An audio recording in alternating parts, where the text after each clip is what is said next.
Dak li ħareġ mill-qorti juri b'mod ċar li l-Prim Ministru Robert Abela qed jipprova jagħmel minn kollox biex itawwal iż-żmien milli toħroġ il-verità dwar il-bejħ tal-isptarijiet u l-400 miljun euro li nsterqu minħall il-poplu Malti u Wawċi.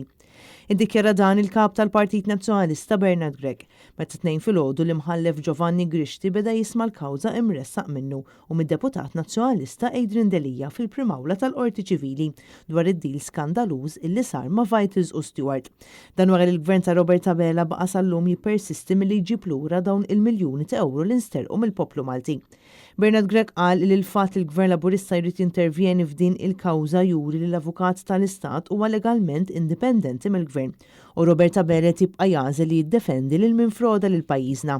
Kellna l-intervent tal-Prim Ministru illi jrid jidħol parti fil-kawża, ovvjament għalliema aħna irrispondejna nibqgħu għalhekk niġġieldu biex fl-uniku persuni jien u l-Avukat Onorevoli Adrian Delija, il-Partit Nazzjonalista jibqgħu l-uniċi gwardjani tal-poplu Malti u Wawċi għaliex il-qorti diġà ddikjarat fil-kawża li nqatet f'Ottubru illi min suppost jara l-interessi tal-poplu naqas milli jara l-interessi tal-poplu. Anzi, iktar fittex l-interessi ta' min seraqna ta' min iffrodana. Għaliex kien hemm kif qalet il-qorti persuni għolja min-naħa tal-Gvern illi ħadmu kontra l-interessi tal-poplu Malti Wawċi. Huwa qal li l-frodi li wettaq il-Gvern stess qiegħed jinkwieta li Robert Abela tant li qed jagħmel minn kollox biex jagħti xturu u ma jieħux azzjoni billi jġib lura l-flus misruqa.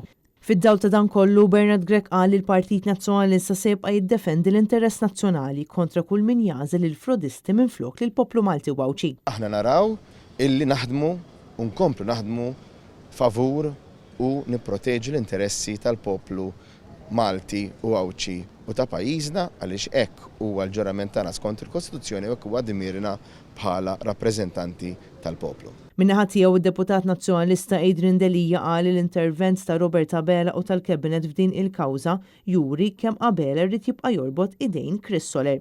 Dan hekk kif il-Partit Nazzjonalista għamel din il-kawża propju sabiex tissaħħaħ il-pożizzjoni tal-Avukat tal-Istat ħalli jkollu l-indipendenza u l-awtonomija li jmexxi minn rajħ u ma jiddependix mill-Gvern. Adrian Delija qal li mhux minnu li b'din il-kawża qed ikunu ippreġudikati jew ipperikolati l-interessi ta' pajjiżna f'dak li għandu x'jaqsam l-arbitraġġ internazzjonali, proċess illi fetħu Stewart u mhux il-Gvern ta' Abela. L-ikbar ġid illi sar għall-interess nazzjonali kienet illi wara l-kawża li għamilna aħna wara 5 snin il-Qorti tal-Appell iddikjarat illi l-kuntratti u l-ftehmijiet kollha kienu nulli u bla effett. Dik hija l-ikbar rebħa u l-ikbar saħħa li għandu l-Gvern. Biex il-Gvern jiġi jgħid li b'din il-kawża qed iddajjef il-pożizzjoni tiegħu qed iġib il-ġebla fuq saqajh u jekk irid inkun onest, legalment ma jagħmel ebda sens.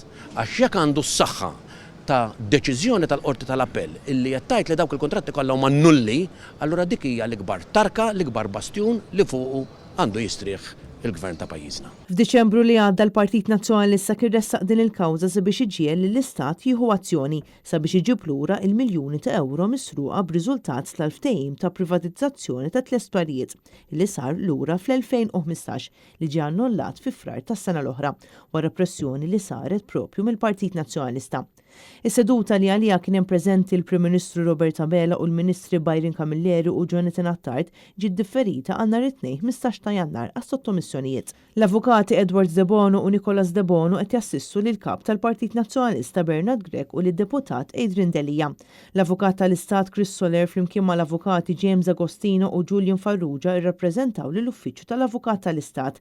Filwaqt l-avukati Ian Borch, Maurizio Cordina u Chris Ciglia irrappreżentaw lill-Gvern ta' Malta u lill-Cabinet tal-Ministri.